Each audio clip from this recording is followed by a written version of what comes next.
Buenas, retomamos entonces con la segunda parte de la clase de monitoreo de gases. A modo de recordatorio, en la segunda parte voy a hablar sobre técnicas de muestreo de gases y técnicas de monitoreo. El objetivo de cualquier técnica de muestreo o de medición de gases es proveer los medios para caracterizar de la mejor manera posible a los gases que son emitidos de fuentes volcánicas o fuentes hidrotermales. Hay tres grandes grupos dentro de las técnicas de muestreo de gases. Al primer grupo lo llamamos muestreo directo, al segundo grupo lo llamamos el universo de los sensores remotos y el tercer grupo consiste en las técnicas de muestreo de gases del suelo, gases difusos. Vamos a empezar hablando del primero de estos tres grupos, o sea, el grupo del muestreo directo. Cuando nosotros estamos en presencia en un volcán activo, estamos en presencia de fumarolas, recuerdan estas emisiones puntuales gaseosas de alta temperatura o de temperaturas cercanas a la de la ebullición, uno de los métodos que tenemos para tomar una muestra de estos gases es a través del muestreo de ampollas o de botellas de Giegenbach. La idea de este método entonces consiste en enterrar un tubo de titanio o un tubo de cuarzo, que es un material que no reacciona con el gas volcánico. El gas es dirigido a través de una línea de vidrio y a la línea de vidrio se conecta esto que es la ampolla o la botella de Giegenbach. Acá vamos a ver una serie de fotos de un muestreo directo realizado en el volcán Peteroa, en el cráter del volcán Peteroa en el año 2017. Vemos entonces como primer paso a un geoquímico que está colocando el tubo de titanio alrededor en una fumarola. Acá vemos al tubo de titanio colocado, vemos alrededor del tubo un sublimado de azufre, no se ve mucho vapor de agua, pero sí este sublimado amarillo, voy a poner el puntero, indica que hay azufre sublimando en este punto de emisión gaseosa. Cuando vemos que hay un buen flujo a través del tubo de titanio, colocamos una línea de vidrio y finalmente colocamos la ampolla, que es esta botella que vemos acá. Entonces lo que hacemos es burbujear el gas que viene justo por debajo de la superficie, se encausa en el tubo de titanio, se encausa en la línea de vidrio y la botella de Giegenbach o la ampolla tiene una pequeña tapa rosca que permite el ingreso de gases a la botella de Giegenbach. Normalmente esto está cerrado, lo sacamos del laboratorio, viene con una solución o bien de hidróxido de sodio o de hidróxido de cadmio. Después les cuento cuándo elegimos una y cuándo elegimos la otra. Y del otro lado de la ampolla hay vacío, o sea, hay solución y vacío. Y la ampolla se cierra completamente, se abre recién cuando tenemos una línea de vidrio instalada en la fumarola en el volcán. No antes, porque si no ingresa aire y ya no tiene sentido. Entonces lo que ocurre es que cuando abrimos el paso de los gases volcánicos, los gases atraviesan la solución alcalina, sea de hidróxido de sodio o hidróxido de cadmio. Los gases reactivos reaccionan con la solución y quedan entrampados los gases ácidos en la solución alcalina, los ácidos, y los gases incondensables pasan a través de la solución alcalina y quedan retenidos en el espacio vacío de la botella. Cuando tenemos nuestra muestra de gas, esto se lleva al laboratorio y se analiza mediante diversas técnicas químicas, sobre todo cromatografía gaseosa y titulación. Acá repetimos esta foto del muestreo de ampollas en el Peteroa. Vemos entonces la línea de vidrio, la ampolla o la botella de Giegenbach. En la parte amarilla, en la parte de la solución, están quedando entrampados los gases ácidos, que en la parte anterior vimos cuáles eran. Y en la parte del vacío de la ampolla, entonces quedan los gases incondensables. Para el caso del volcán Peteroa, como estamos en un volcán en donde sabemos que hay, además de dióxido de carbono, dióxido de azufre y sulfuro de hidrógeno, es decir, las dos especies de azufre, utilizamos la solución de hidróxido de cadmio porque esta solución nos permite diferenciar estas dos especies de azufre, quedando una en un precipitado y la otra en la solución líquida. Para ver un poco mejor cómo funciona el muestreo directo, veamos este video que fue tomado muy recientemente, a fines de febrero de este año, del 2020. Esto es en el campo hidrotermal del volcán Copahue. Acá podemos ver al tubo de titanio, la línea de vidrio. Acá está la ampolla o la botella de Gickenbach. Esta celeste es la tapa de la botella.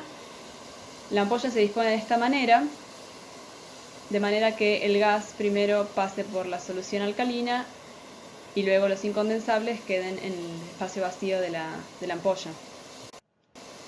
Si llegaron a ver bien, cuando se abre esa tapa comienza el burbujeo. Al principio es vigoroso y luego el flujo va disminuyendo y se hace un burbujeo más tranquilo. El muestreo puede durar bastantes minutos, depende del flujo de la fumarola. Acá vamos a ver algunos de los gajes de este oficio. Por momentos el gas de la fumarola se te viene encima, no ves nada, es bastante incómodo porque quema. Los operarios se alejan, excepto estos geoquímicos que se quedan firmes junto a la línea de vidrio. No les importa quemarse. Hay cooperación, vemos a un estudiante de doctorado que intenta tapar la cara de su director. Conductas ejemplares.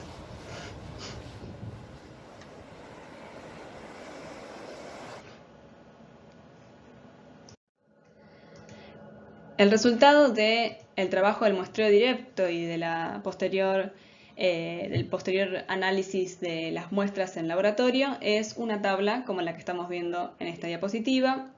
Esta es una tabla del geoquímico que estaba realizando el muestreo en el video, y esos son datos también del campo hidrotermal y del volcán Copahue.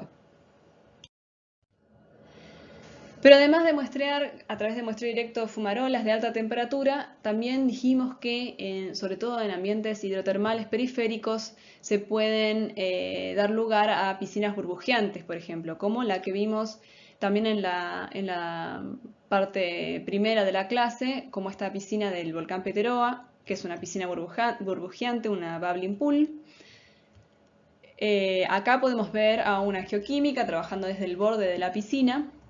Ella está tomando parámetros in situ como son la temperatura, la conductividad de esta piscina y el pH. Y otros geoquímicos tienen que zambullirse ingresar a esta piscina para tomar una muestra del gas.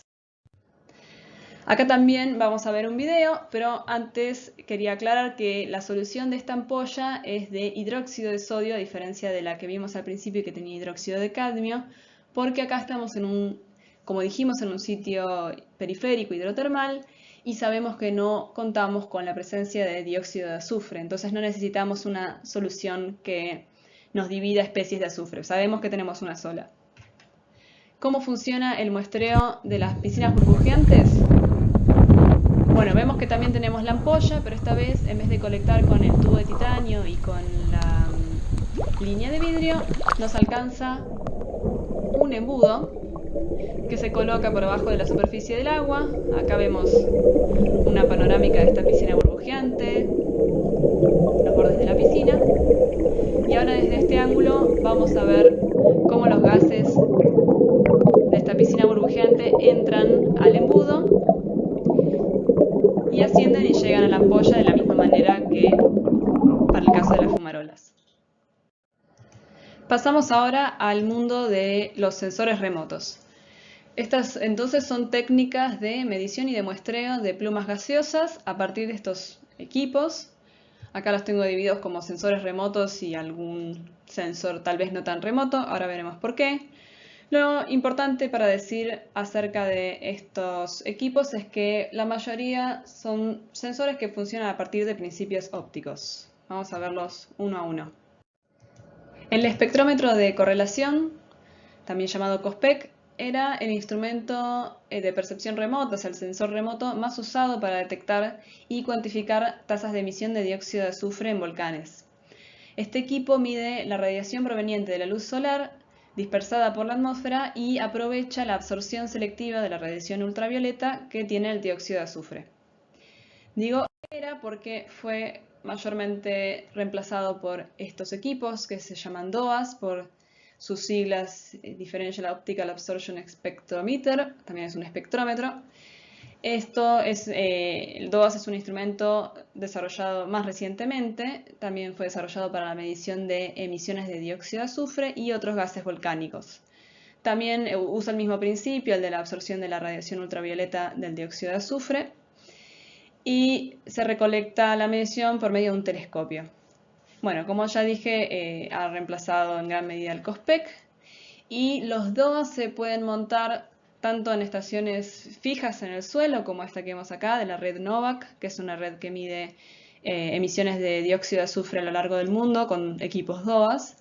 Vemos que tienen un panel solar para que lo alimenten constantemente, o también pueden ser montados en vehículos terrestres, en vehículos aéreos. Hoy en día se están usando mucho los DOAS montados a drones, y también en satélites para medir plumas de dióxido de azufre de manera satelital.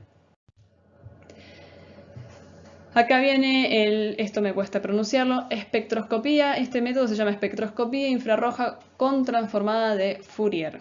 Se escribe en todos lados como FTIR, y también se lo llama el método de FTIR de camino abierto. Lo que hace este método es detectar gases en la pluma volcánica gaseosa, como todos los que vemos entre paréntesis aquí: vapor de agua, CO2, SO2, halógenos, monóxido de carbono, orgánicos, etc. Este método, a diferencia de los anteriores, utiliza las absorciones de los gases en la región infrarroja del espectro electromagnético. La cámara UV es un equipo que utiliza el mismo principio que el DOAS, pero a diferencia del DOAS ofrece imágenes de la pluma de dióxido de azufre en 2 dimensiones.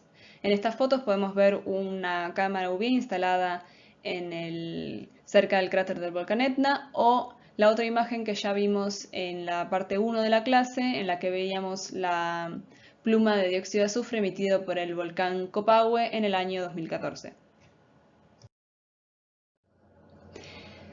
El multigas, yo lo separé un poco del resto de los sensores.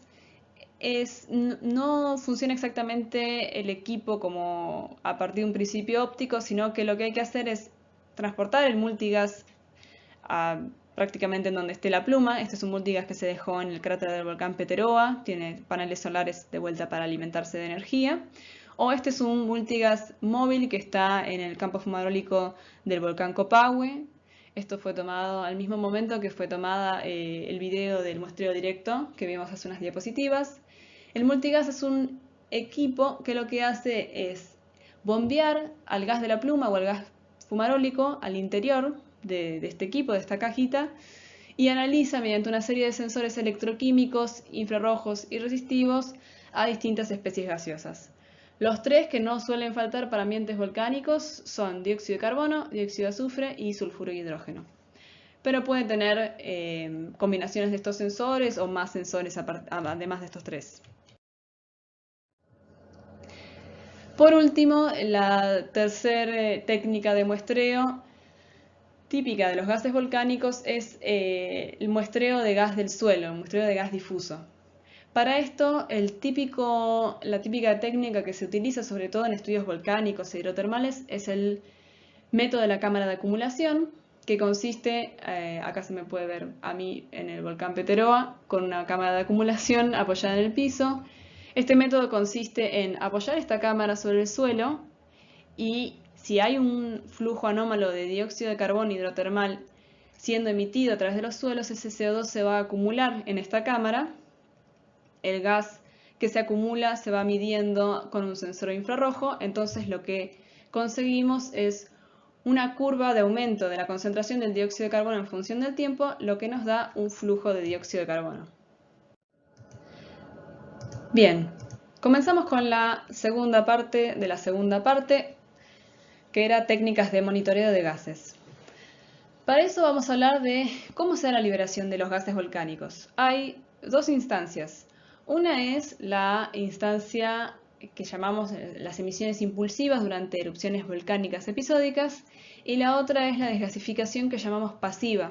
Es una desgasificación más lenta, pero es persistente, y se da a través de volcanes que en castellano decimos durmientes, en inglés se les dice quiescent volcanoes.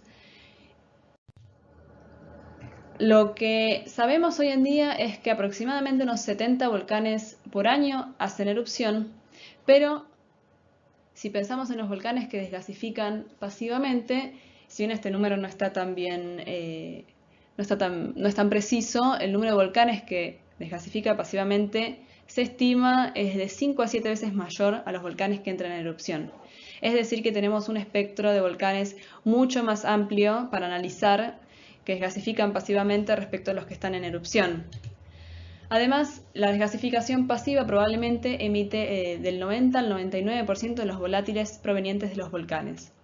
Es decir, que los volcanes que desgasifican pasivamente, que no están en erupción, nos proveen de mucha información, nos proveen de información de base sobre la geoquímica de las emisiones de los gases volcánicos de cualquier volcán. Son más abundantes y además, esto es bastante obvio, pero es mucho más seguro trabajar en un volcán que no está en erupción respecto a uno que está en erupción. Así que vale la pena monitorear gases de volcanes que no están en erupción. Esta idea ya la mencionamos al principio de esta clase, pero lo vamos a repetir porque ahora es pertinente. Entendemos entonces que el análisis de la composición y del flujo de las emisiones gaseosas de los volcanes activos nos pueden proporcionar información sobre la actividad del volcán.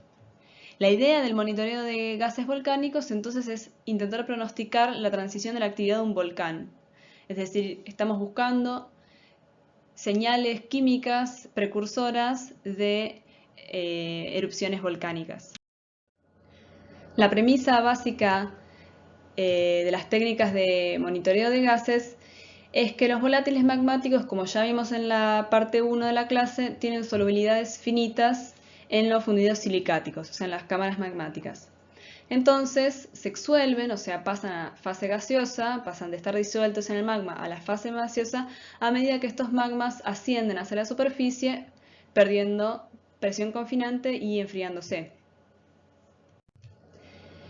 Los gases son más móviles que el magma, es decir, que si un magma se acerca a la superficie, los gases exsueltos de este magma llegan primero a la superficie respecto al magma.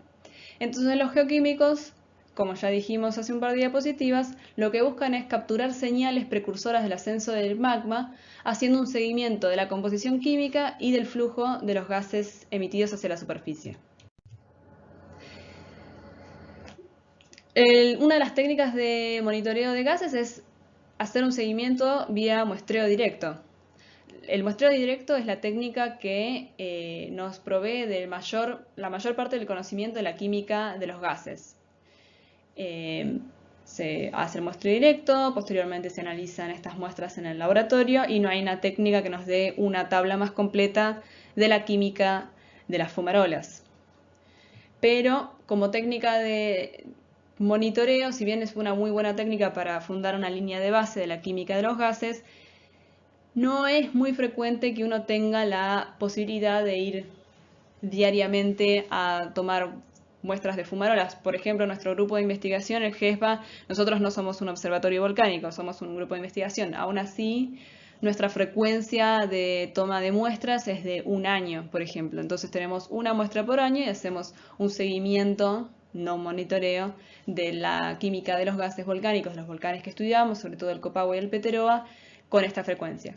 Pero, por ejemplo, un observatorio volcanológico que necesita proveer de información acerca de qué ocurre con la actividad del volcán, necesita un seguimiento un poco más continuo y a tiempo real sobre todo, porque también esa es la otra cuestión. El análisis en laboratorio de las muestras puede tomar mucho tiempo. Depende de que uno cuente o no con el laboratorio, con la capacidad de analizar o no. En ese sentido, el mundo de los instrumentos, de los sensores remotos, sí nos provee un registro a largo plazo y continuo. Todos los métodos, las técnicas de muestreo que estuvimos viendo nos dan información sobre la composición química, como la espectroscopía infrarroja, o el multigas, o el DOAS, y también información del flujo, sobre todo de la pluma de dióxido de azufre, el DOAS y la cámara ultravioleta, y la cámara de acúmulo nos da información sobre el flujo de CO2 a través del suelo. Este cuadro resume ¿Qué hace en particular cada uno de estos sensores remotos? Sobre todo, el espectrómetro infrarrojo nos sirve para cuantificar relaciones de concentraciones de gas, el DOAS nos sirve para detectar concentraciones de especies de azufre y calcular el flujo de gas. Las cámaras UV, ya dijimos, sirven para detectar plumas de azufre. El multigas analiza la composición de los gases, es un análisis tal vez menos completo que el del muestreo directo, pero como dijimos, podemos dejar un multigas instalado en el borde de un cráter y mide constantemente composición de, por ejemplo, dióxido de carbono, dióxido de azufre y sulfuro de hidrógeno. Y la cámara de acúmulo, que se puede dejar una cámara de acúmulo fija, ahora lo vamos a ver más adelante, detecta emisiones principalmente de dióxido de carbono y puede calcular flujos de gas del suelo. ¿Por qué nos interesa tanto medir concentraciones y flujos de dióxido de carbono, de dióxido de azufre en la pluma? Bueno, porque acá volvemos a las premisas del monitoreo de gases. La desgasificación preeruptiva de un magma fresco comúnmente conduce a que los fluidos hidrotermales sean reemplazados por fluidos magmáticos más calientes y oxidados, ricos en dióxido de azufre. ¿Esto qué significa?